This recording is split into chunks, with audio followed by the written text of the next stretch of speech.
येऊ का ग?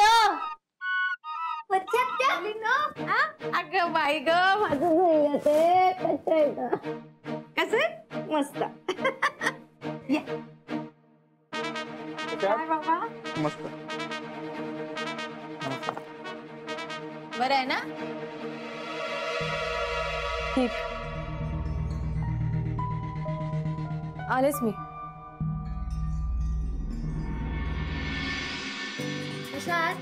अरे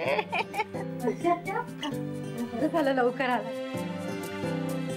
अगं आई हे बघ, हे ना गुलाबजाम आणले ते आताच ते सगळ्यांना. हो पण कशाला एवढं? आणि जेवणासाठी दुसरा पदार्थ आणलाय. काय बच्चे त्या तुम्ही पण. चल आले. हा थँक्यू रे बाबा महेश, थँक्यू. आता कशासाठी म्हणते का म्हणते हे नको विचारत बसू, तुला माहितीये. हो आत्या, मला सगळं माहितीये. आणि मला कशाला थँक्स म्हणताय? ही सगळी आयडिया स्वानंदीची होती.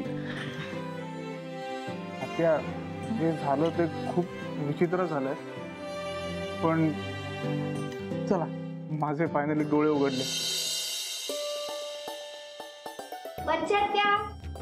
या गुलाबजामुन. हो बाई, एवढ्या लवकर? तुम्ही घरी केलं? हो घरी केले मी. बघ बघ कसं झालं. खाना तुम्ही? अगं खाते ना. थँक्यू जुली, मस्त आहे, खरंच छान झालाय. मी देते ना. अगं घे. आई अगो बाई, माझं ते पिल्लू कसे दे. स्वानंदी, अगं बाई, ललिता ताई या. नमस्कार. नमस्कार. बरं झालं आलात. नील आणि बाकीचे कुठे आहेत? इंद्रनील आलाय आमच्याबरोबर, टॅक्सीचं बिल पे करतोय. बाकीचे येत आहेत मागून. या ना, या आत या ना. बरं झालं आलात. ये ललिता. कसं ताई चल ना. अगं हळू ये.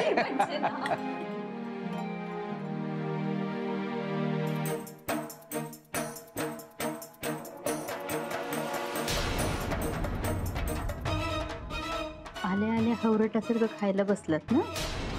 सवय काही जात नाही हो तुमची वच्ची मावशी. माझ्या सवयीकडे बरं लक्ष आहे तुझं अजून. म्हणजे काय? अगं घाई झाली निघताना.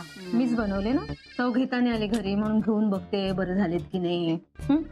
आणि काय ना ललिता, कुठल्याही खानदानी बाई भरल्या घरात जाताना असं गोडाधोडाचं घेऊन जाते. ती पदर आणि पर्स हलकावत ती जात नाही. तुला काय कळणार म्हणा. पण तुम्हाला हे कोणी सांगितलं? आपल्यासारख्याने ना आपल्याला हव्या त्या गोष्टी शोधून काढायच्या असतात संपदा. कुणी आपल्याला सांगेल याची वाट बघत बसायची नसते. त्याच्यासाठी नाक कान डोळे तिखट असायला पाहिजे आणि डोकं शाबूत असायला हवं. काकू, पैसे माझे गेले, नुकसान माझं झालं, उपदेश कसले देताय? क्लू द्या.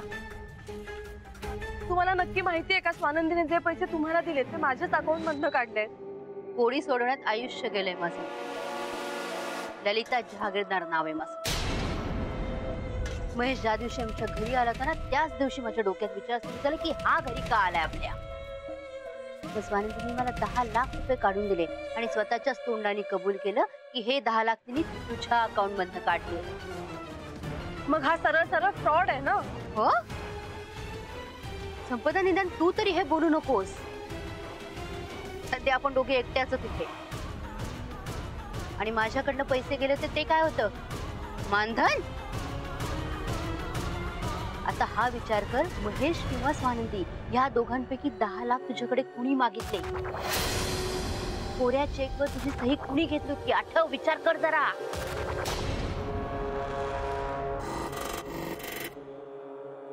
जय म्हणतोय ह्यावेळी सगळी सोय झाली अशी समज. काय? हो, म्हणजे तुलाही नोकरी लागेल, वर्किंग विजा मिळेल.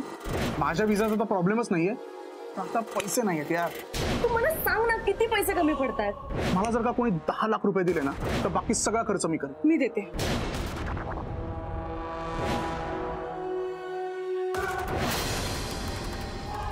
ओके ओके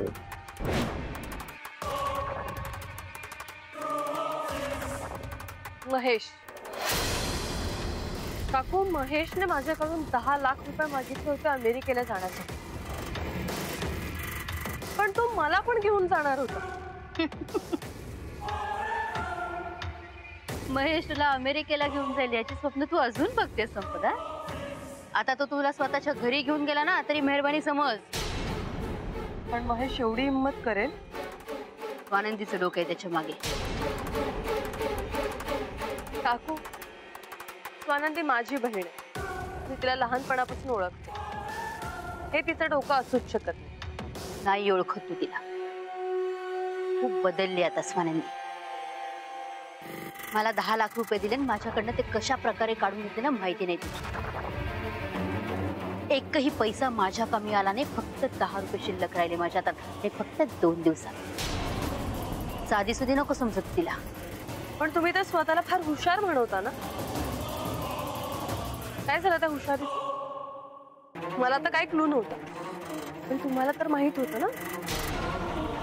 तुम्ही शोध लावायचा या गोष्टीचा. संपदा, तिने तुझ्या अकाउंट मधनं पैसे काढले 10 लाख रुपये. हे तिनेच सांगितलंय मला. हे नको विसरू. त्यामुळे मी काही विचारण्याचा प्रश्नच येत नाही. स्वानंदीने तुझ्या अकाउंट मधनं 10 लाख कसे काढले नाही याचा विचार कर. त्यासाठी महेशला हाताशी धरले तिने.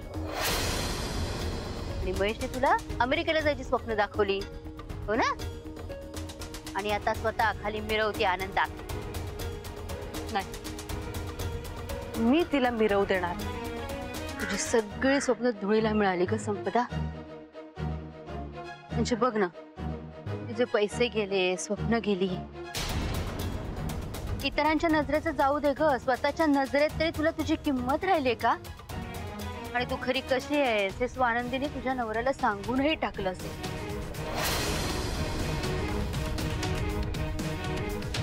तुझा पैसा गेला, नवरा गेला, स्वप्नही गेलं. स्वानंदीने काही शिल्लक ठेवलं नाही ग तुझ्याकडे संपदा. मी आता स्वानंदीला सोडणार नाही. संपदा प्लीज आत्ता खाली जाऊन काही बोलू नकोस. सगळेजण आनंदात आहेत, मजेत आहेत. उगाच तमाशा नको करूस. तमाशा व्हायलाच हवा काकू. सगळे स्वानंदीला पाठीशी घालतात ना. आता कळू दे सगळ्यांना स्वानंदी खरी कशी. संपदा संपदा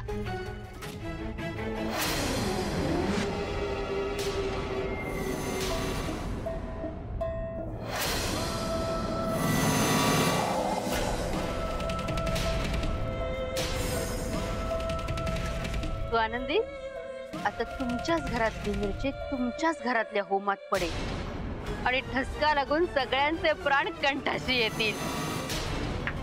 सत्य आहे.